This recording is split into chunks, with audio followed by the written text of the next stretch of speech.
Muy buenas noches, bienvenidos a Última Mirada especial, una última mirada que va a girar en torno a muchas distintas facetas de los 50 años del golpe de Estado, con dos visiones de personas que no solamente tienen bastante tiempo en la política, pero son además lo suficientemente jóvenes como para entender las nuevas generaciones, no solamente lo que ha pasado en el país desde hace ya estos 50 años. Vamos a conversar con ellos de inmediato.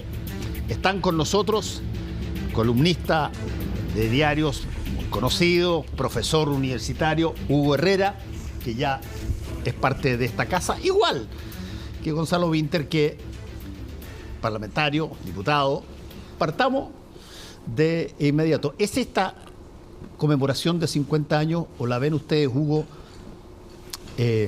distinta a la de los 40, a la de los 30, a la de los 20? ¿Por qué? Pero creo que hay dos confusiones que son como pies forzados en los cuales se ha desenvuelto la discusión y que me parece que son síntesis de cosas que no van de suyo juntas.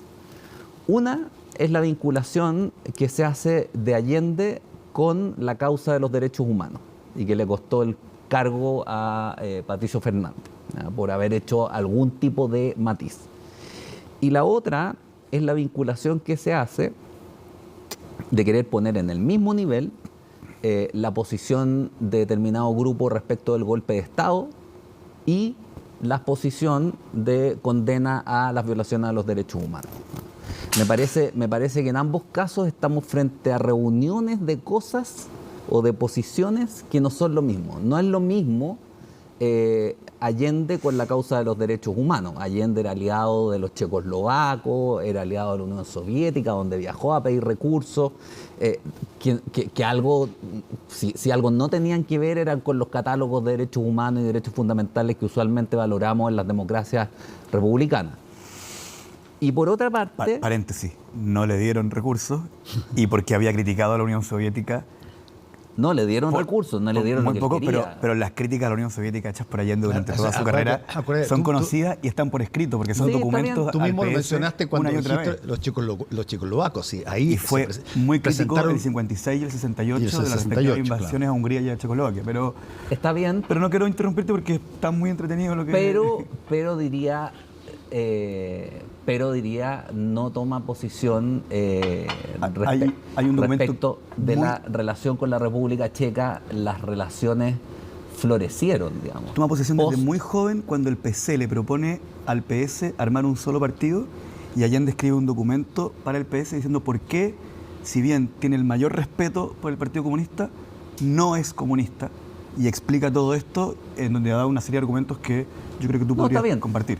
Pero estoy de acuerdo. Y esa es su posición histórica, es como famoso por eso dentro del mundo de la izquierda de su época. Pero él se alinea en ese grupo. O sea, no toma distancia. Un mundo polar. Sí, está bien. Pero toma posición por ese mundo, digamos. O sea, si había otros partidos que tomaban bando por las democracias europeas occidentales, por decir algo. Capitalistas. Aquí había, sí, pero republicanas y democráticas, digamos. Aquí había una adhesión más bien a regímenes o cercanía con regímenes de carácter más bien dictatorial, donde ni la libertad de prensa ni la libertad de elección eran respetadas, como Cuba, como este florecimiento de relaciones con la República, con Checoslovaquia, perdón, con Rumania, con la Unión Soviética, con China. Entonces, yo diría, habría que hacer hartos matices antes de establecer un vínculo unívoco, al menos, entre la causa de Allende y la causa de los derechos humanos. Y segundo, con esto termino, creo que, y para ponerlo como tema de discusión, porque creo que es importante hacer la distinción, yo estoy de acuerdo con que uno pueda exigirle a cualquier persona que hay ciertos derechos, al menos los derechos humanos más básicos, digamos, la vida, la integridad física, ciertos mínimos sin los cuales tú caes en la miseria, qué sé yo. Después tú puedes discutir en dónde está el equilibrio, digamos, pero y que tú le puedes exigir a cualquier persona como consensos básicos sin los cuales una democracia republicana no funciona. Pero algo muy distinto es tratar de vincular esa afirmación o esa exigencia con pedirle a, no sé, a lo que fue el 55% del país, al menos en el año 73, que apoyó el golpe por distintas razones que tú puedes cuestionar históricamente. ¿Cómo llegas a esa cifra? Por la cantidad de gente que votó por la CODE en la última elección. No, pero no es sinónimo votar por la CODE. No, pero ¿qué otros antecedentes tiene? Pues no hay un plebiscito previo Ninguno, al por golpe. eso no me referiría al tema, porque Sí, no pero tengo es antecedentes. No, pero es lo más aproximado que tú puedes hacer. O sea, reconociendo que la UP iba avanzando en las votaciones y que el mejor resultado que tuvo mi fue abuelo votó DC y fue profundamente antigolpe desde las 7 de la mañana en que se anuncia. Está claro, pero la DC Entonces lo acabáis de meter en una... La DC no fue mayoritariamente antigolpe. O sea, ya, de hecho, por eso existen estos 13 demócratas cristianos que... Son 13. Claro, que en su momento plantearon que estaban en contra del golpe de Estado. No, pero yo quiero solo dejar en acta, porque tu argumento está muy interesante, pero quiero dejar en acta que no hay elementos para decir que alguna cantidad de chilenos estuvo a favor del golpe. Que un 55%... No existe ese primero. ¿Por qué estamos hablando 50 años después de lo que ocurrió un día? Sí. Hay mucha gente que ha hecho esta comparación con la situación de la Guerra Civil de 1891.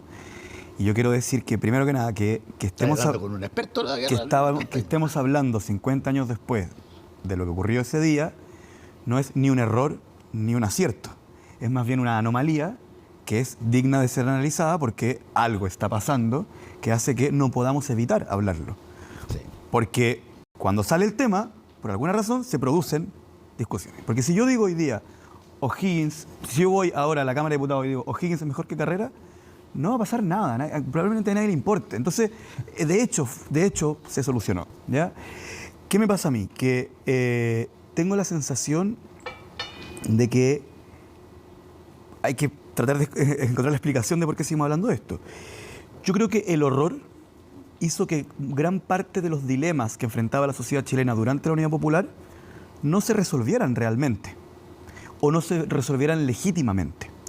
Y eso hizo que luego pasáramos una transición en donde, recordemos que, ahí hay que hacer la primera distinción, esto no pasó hace 50 años, sino que el primer hito pasó hace 50 años. Pero Pinochet se mantiene hasta el 98 como comandante en jefe, los senadores designados hasta el 2005, el sistema binominal hasta la ISAPRES, la AFP y la Constitución, que son los pilares del modelo de la dictadura, se mantienen hasta el día de hoy. Entonces, la democracia fue recuperada hace 33. Entonces, no es que hace 50 pasó algo que terminó ese día. Totalmente de acuerdo. Sino que es un continuo. Ahí pasó algo que empezó ese día. Entonces, ¿qué pasa? Que yo tengo una segunda impresión, es que casi todas las discusiones que damos hoy día sobre lo que ocurrió esos días son de alguna forma metáforas sobre discusiones que estamos teniendo sobre el presente, ¿ya? Okay. ¿Y qué me pasa? Que los dilemas de esa época sí son aplicables de alguna forma al presente. Y allí un hecho muy notorio es que una de las principales características de la última elección presidencial es que uno de los candidatos, si bien no tenía intención de hablar de eso, pero consultado, era nítidamente allendista, y el otro candidato, sin intención de hablar de eso, consultado, era nítidamente pinochetista. O sea, los dilemas que esas personas, o más bien las posiciones en determinados dilemas que esas personas les tocó encarnar, siguen abiertos. Entonces, ¿qué me pasa a mí? Que cuando uno discute, por ejemplo, sobre el rol de la democracia en la construcción política, bueno, las posiciones de Allende son relevantes para tomar una posición actual. Cuando uno discute sobre el litio, bueno, las posiciones de Allende son bastante útiles y relevantes para el momento actual. ¿Cuál es la diferencia que creo yo con los 40 años? Porque ahora está más polarizado, dicen. Porque yo creo que la posibilidad de que los ideales que encarnaban las posturas de Salvador Allende se pusieran a ganar elecciones hace que el pinochetismo también resurja. No sé si me voy a entender. Sí. Sí, no. Porque a los 40 años parecía que personas con una mirada, una lógica, qué sé yo, una narrativa que pudiera vincularse al allendismo estaban fuera de lo posible dentro del sistema político chileno, y en el momento en que se hacen posibles es que vuelve la pasión para evitar que esos intereses se crucen. Ahora quiero hacer la distinción sobre cosas que dice Hugo, perdón, chiquitita nomás. Si alguien me dice, yo en la mañana del 11 de septiembre estuve de acuerdo por X motivo, luego conocí el informe Church, entendí el rol de la CIA o el horror de las violaciones de derechos humanos o entender el rol de la democracia, qué sé yo, y por lo tanto me distancié, bueno, mi discusión con esa persona, yo no tengo ninguna intención de que la inclemencia sea mi bandera o que el juicio moral sea sea una parte relevante del juicio político. Pero hay que hacer la distinción del que viene después. Pero el golpe sí tiene un contenido político, independiente de que Hugo tiene razón y tú también, porque lo esbozaste, de que el carácter específico de la política de la dictadura se haya ido decantando con el tiempo. Eso no refuta que el golpe es un acto estrictamente político. Pero es una decisión de Nixon, es una decisión de Kissinger, es una decisión de Agustín Edwards. Es evidentemente un golpe de derecha. Pongámoslo como sobre la base de la conversación.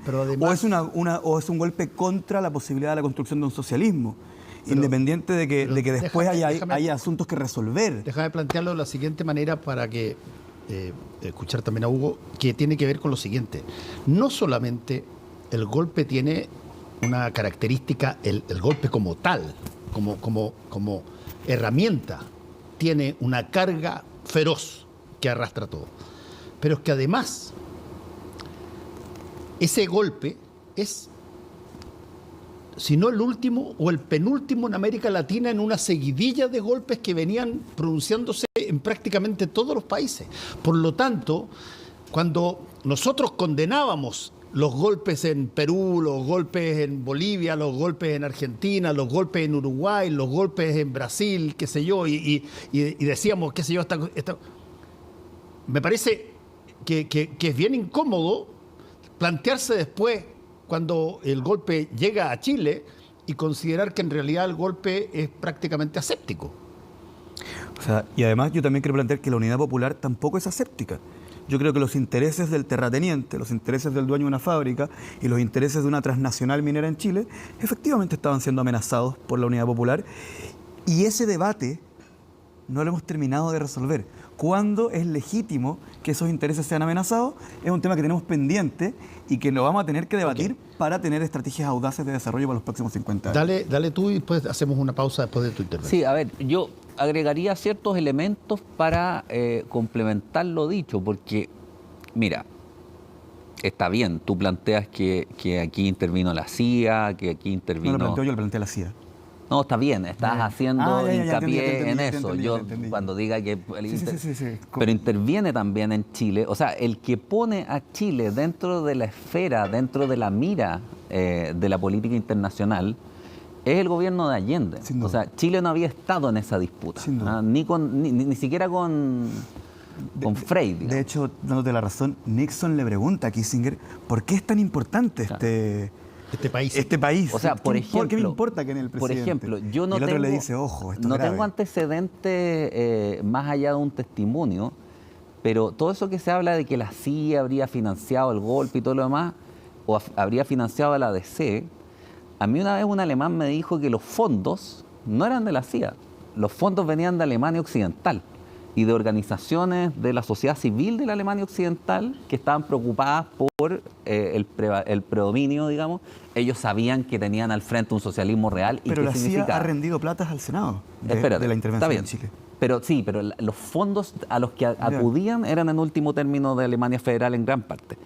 Después, el tema de la polarización, yo creo que no se lo puede vincular necesariamente a intereses del gran capital. O sea, yo encuentro que es cierto que la acción norteamericana probablemente estuvo motivada por la amenaza a los capitales, es cierto. No, y por la Guerra Fría, entre otras cosas. Efectivamente, o sea, bueno, y además estaba el panorama de que el hemisferio occidental no era...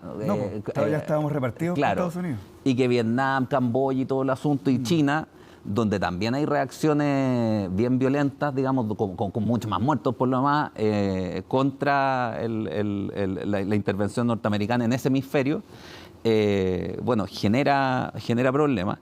Pero Mira, lo que pasa es que cuando uno dice que el golpe habría sido un artificio de la CIA, de la colaboración de, qué sé yo, Nixon, yo no lo diría en esos términos. Pero espérate, yo creo que se soslaya, o sea, me parece que tan importante como eso, o mucho más, es que en Chile había una mayoría o una mitad, por lo menos, de la población que se sentía amenazada. O sea, si uno no entiende... Déjame plantear el punto. Si uno no entiende lo que significa el miedo en política, entonces mejor que se dedique a hacer otra cosa. O sea, la política en sus momentos de crisis, como era aquel en el que estábamos llegando bajo la polarización de la Unidad Popular, era un momento que se caracteriza porque tú ya no te entiendes con el del frente y le temes. Sí. Y eso se produce desde los sectores de la izquierda hacia la oligarquía o los momios, qué sé yo. Y viceversa. ¿Cuánto desde el otro lado? Entonces, cuando tú entras en esa dinámica, claro, es difícil pensar en una salida respecto de la cual tú puedas decir aquí hubo buenos, aquí hubo malos, aquí hubo alguien... Yo digo intereses contrapuestos, ¿no? Está bien, pero por lo mismo, porque tú tienes que hablar ahí de intereses contrapuestos en un sentido realista, no puedes, bajo ningún respecto, analogar esa situación política con algo que vino después y que no tiene que ver necesariamente con esa situación política. Ahí tengo un desacuerdo fundamental. Dejemos ver si es que podemos poner un piso relativamente parejo, común, para a partir de ahí ver si se puede edificar algo en términos futuros que genere una no digo el término de una situación como la de un golpe de Estado, porque eso queda siempre. No, sino, a ver, ¿hay espacio o no hay espacio para que eventualmente uno pueda sentir que cualquiera que haya sido tu manera de pensar frente a todo lo que pasó en Occidente durante buena parte de las finales del siglo XX, incluyendo lo que pasó en Chile, no es un obstáculo inamovible para poder seguir construyendo para el futuro? Sí, mira, yo creo que aquí hay unas distinciones que son sumamente relevantes. La mayoría de los chilenos ha accedido a todas las discusiones sobre lo que ocurrió, inclusive los que vivieron a través de distintos medios. Por lo tanto, todavía no hay un acuerdo entre los chilenos sobre los hechos, ¿ya? Y ahí yo quiero hacer una precisión que me parece que con un argumento con el que sí estoy en desacuerdo, que es que Hugo plantea el miedo como algo espontáneo, como algo natural a las políticas de la Unidad Popular. Y yo no quiero centrar esto en la intervención de la CIA, pero creo que hubo una política deliberada previa al ascenso de Allende, tanto de la derecha como de los Estados Unidos, legítima o no, para provocar las condiciones para que se genere el problema que ellos vienen a solucionar, ¿ya? Y con eso quiero ser muy claro, el miedo es parte de lo producido, ¿ya? Y por algo súper importante, Schneider, yo no le asigno a la CIA el bombardeo a la moneda, ni la decisión de si el golpe va a ser el 11 o el 10. Yo creo que es una decisión que se tomó en Chile. Pero sí les atribuyo el asesinato de Schneider. Sí les atribuyo el asesinato de Schneider y sí le atribuyo a Kissinger sus propias palabras, cuando él dice, nosotros hemos provocado las condiciones, ¿ya? Y creo que el miedo, en gran parte, hay miedos legítimos porque hay amenazas al frente, por eso dije, la Unidad Popular no es aséptica y obviamente que en un proceso socialista hay gente que le va a provocar miedo, pero creo que gran parte de las condiciones estaban creadas por otro lado. Ahora bien, pero ahí yo creo que perdón, sí. déjame discrepar porque yo creo que hay un punto que es importante marcar. A ver. Mira, está bien, los norteamericanos intervinieron. También había prensa del otro lado, digamos, había intervención del otro lado. Hay que ver cuál fue más importante que la otra. Pero hay un hecho que es indesmentible. O sea, que tú no tenías al frente. Había al frente socialdemócratas, republicanos y demócratas, en Alemania occidental, en Francia, en Italia incluso, partidos comunistas comprometidos con la República Democrática. Sí. Y al otro lado, donde estaban los aliados de Allende, que no estaban en Europa Occidental, que no espiaban, no eran los que espiaban para Allende, por decirlo así, estaban los soviéticos y sus aliados. Y ahí había socialismos reales. Y ahí no se respetaban los derechos humanos, no había libertad de prensa, no había democracia en términos competitivos, no había nada de eso. Entonces, a mí, por lo menos, espérate, déjame decirlo, pero esa situación, más allá de cualquier estrategia por generar miedo, me parece que esa situación ya es terrorífica, digamos, es horrorosa. Tener como alternativa a un régimen democrático y republicano, un socialismo real, y tener más aún un gobierno cuyos cuadros principales estaban por avanzar. No se decía hasta cuándo, ni era muy claro el proceso, pero se quería avanzar hacia allá, no hacia otra dirección, no hacia el partido, no sé, socialdemócrata alemán, digamos, de Alemania Occidental, de Willy Brandt, sino que se quería avanzar hacia un socialismo como el soviético, como el checoslovaco. Entonces, el terror, digamos, el horror o el miedo ya estaban instalados antes de que los norteamericanos se entusiasmaran, digamos. O sea, no. Sí, pero no, es que tu argumento tiene un problema. La única premisa de hechos que pusiste no es cierta. ¿Cuál? Que no había socialismo real allá y que no violaban los derechos humanos. Había socialismo real que violaban los derechos humanos, pero esos no eran los principales aliados de Allende.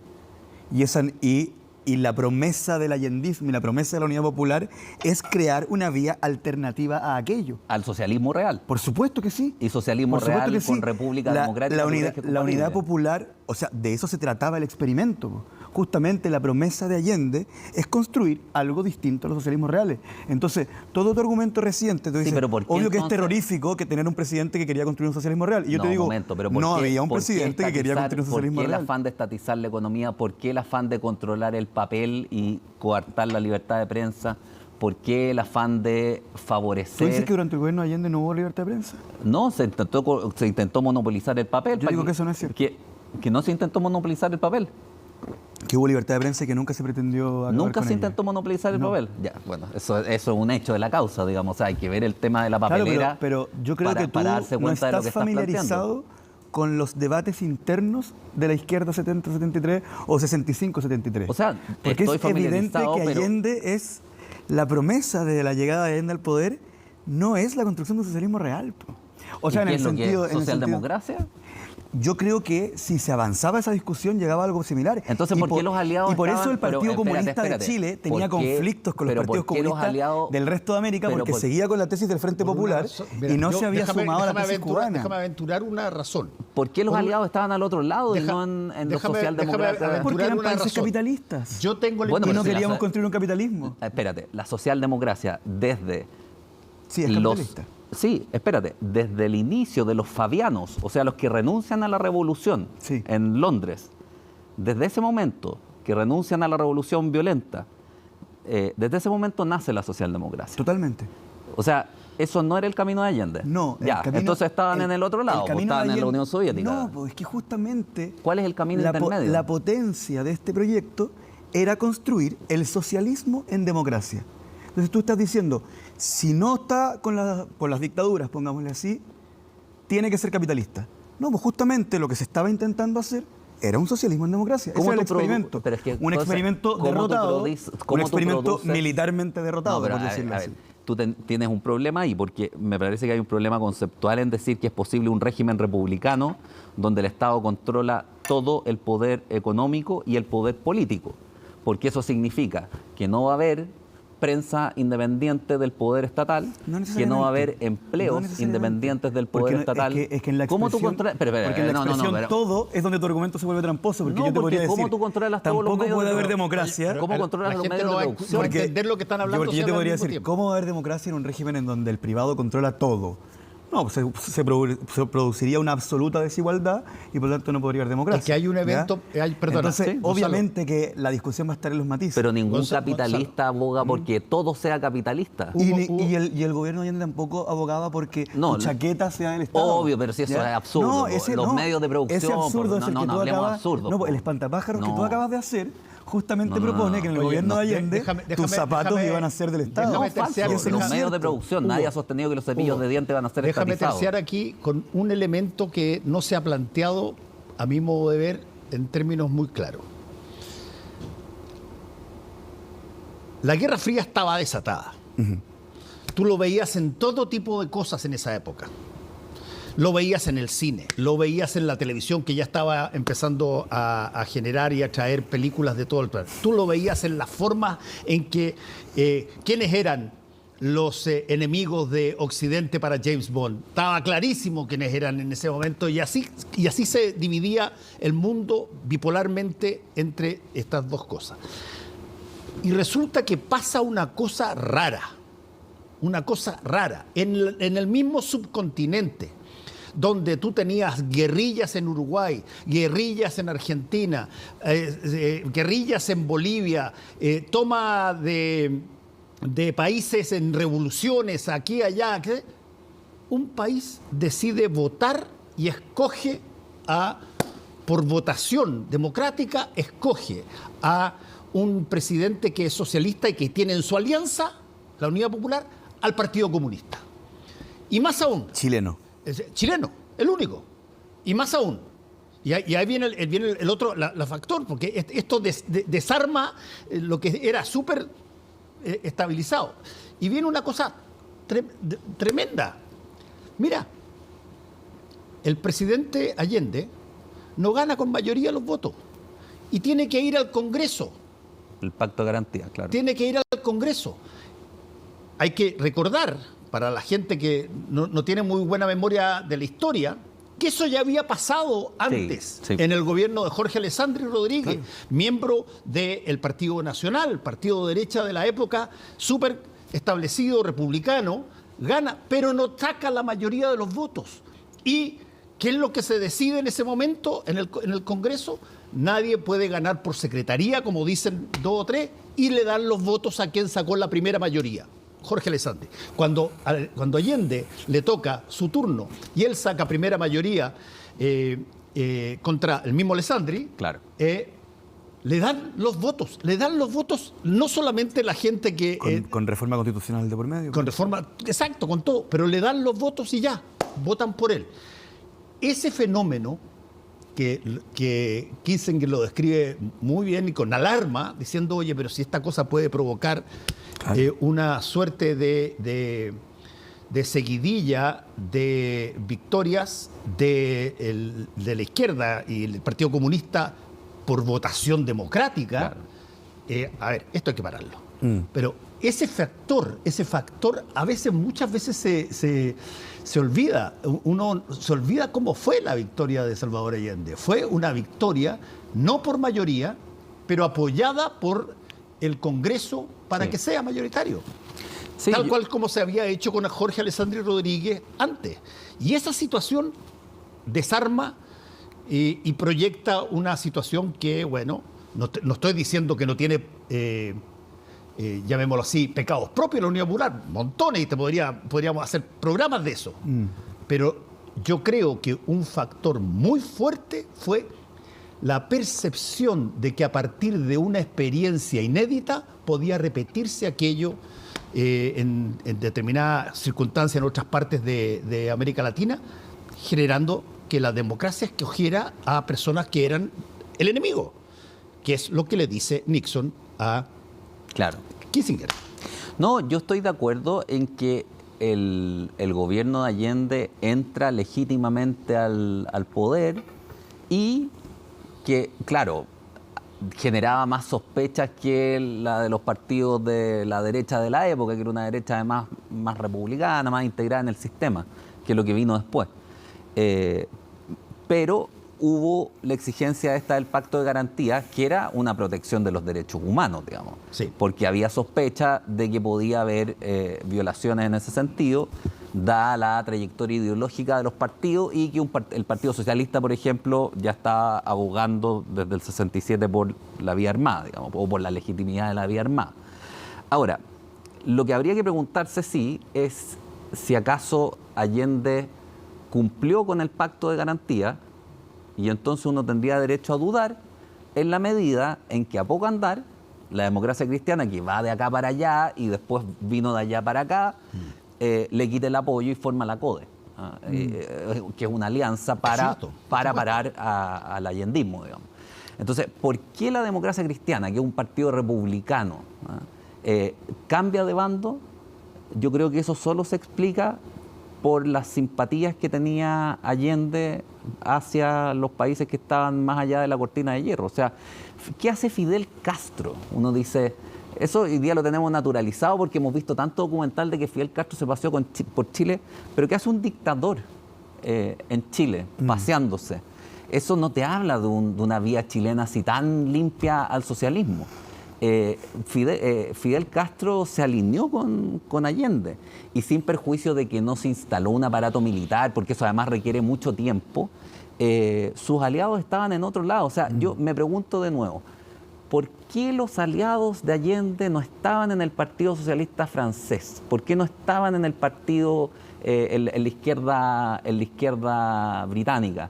¿Por qué no estaban en la izquierda alemana? Sino que alemana occidental o Alemania libre, digamos, sino que estaban al otro lado, donde los partidos eran únicos, donde los partidos eran socialistas, pero eran únicos. Yo creo que, por ejemplo, el Partido Socialista francés sí era aliado de Allende. Eso es indiscutible. Y tiene que ver con la complejidad de la Unión Popular. Pero yo creo que hay un elemento... Se espiaban. Que estamos, o sea, había un espionaje sistemático entre Occidente y Oriente. Segundo, claro, es propio de la época, pero las diferencias entre Fidel Castro y Salvador Allende no son públicas ahora, eran públicas en esa época. Se entendían que eran dos vías que se miraban, que se respetaban, pero Allende era muy explícito en que Allende respetaba una dictadura, entonces. Sí, pero tiene que ver con a quién sacó Fidel.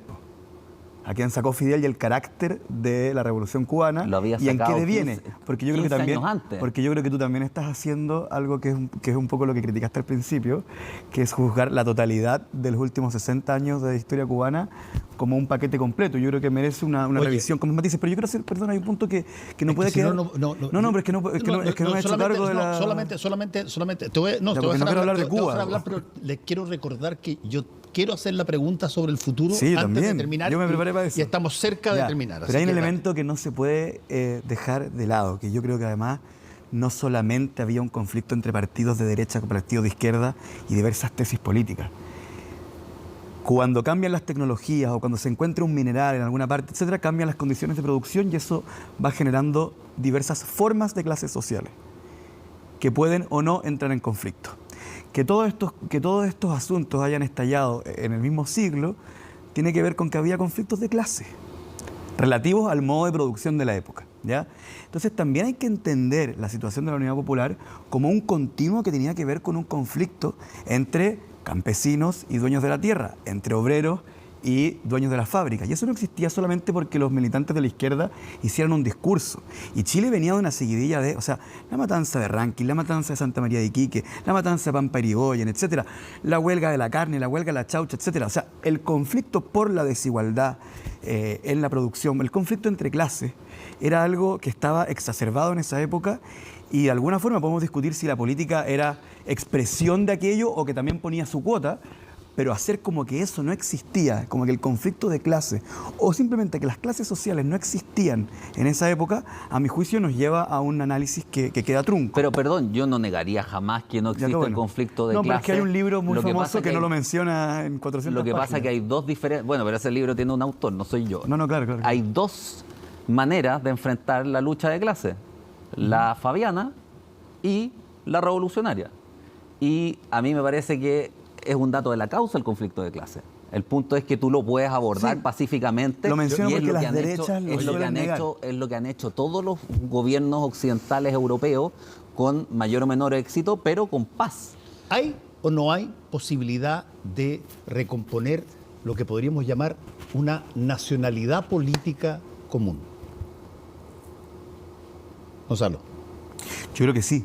Yo creo que hay determinados asuntos que a veces en la polarización del debate no los vemos, pero yo creo que hay un compromiso con la democracia por parte de la mayor parte de los sectores de la política chilena y creo que efectivamente tenemos que ir superando estos temas para pasar a resolver diferencias que actualmente tenemos, pero yo creo que hay un compromiso con la democracia y con no resolver los asuntos a balazos, sino con los mecanismos previamente establecidos que está asentado, pero ahora vamos a pasar a otros temas que sí van a haber choques de intereses y que tiene que ver con, solo en una línea, si va a ser el hiperconsumo la única forma posible de alcanzar el desarrollo o si más bien vamos a incluir temas como cambio climático, la forma de las ciudades, ¿cierto? La desigualdad, si vamos a aceptar que es un problema en sí misma, etcétera. Incluso si vamos a aceptar que la desigualdad es un problema de la democracia, etcétera, que también los vamos a tener que resolver y vamos a tener diferencias, pero yo creo que está claro que no las vamos a resolver a balazo. Yo creo que, por suerte, el contexto es radicalmente distinto y no hay una amenaza ni de pesqueros soviéticos, ni de tanques que van a llegar a Praga, ni mucho menos. Entonces el miedo no es un factor. Y los gobiernos que todavía se mantienen en la izquierda radical, como el venezolano o el cubano o el nicaragüense, no son, por suerte, modelo para nadie aquí adentro del país. Y eso es valioso. Para nadie es relevante. Ahora, para el futuro, déjame decir una línea también respecto de lo que espero para el futuro. Yo creo que hay que operar en dos niveles.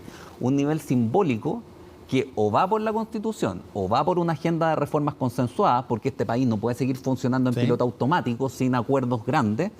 Y segundo, respecto al tema de la productividad, yo echo de menos una preocupación por cómo se produce. A mí me llama profundamente la atención una declaración que hizo Rosana Costa, que es una economista neoclásica, que dice, preocúpense de la productividad. Obvio, eso es como una contradicción. Se estancó antes que el crecimiento. Por supuesto. Entonces, ahí yo creo que es fundamental lo que va a jugar el Ministerio de Ciencia, Investigación y Desarrollo. Lamentablemente, creo que no han avanzado ahí con la suficiente celeridad y tienen a la pobre Aysén Echeverry ocupada de una especie de ley mordaza que querían armar, que después no les resultó, pero tienen que dedicarse a otras cosas. Oye, ofrezco debate sobre el futuro aquí y ahora con Hugo. Un agrado conversar. De repente lo traemos a un segundo round. Muchas gracias, Gonzalo. Gracias también a ti, Hugo. Muchas gracias. Y gracias a todos ustedes por estar con nosotros y estar hablando cosas que no siempre se hablan.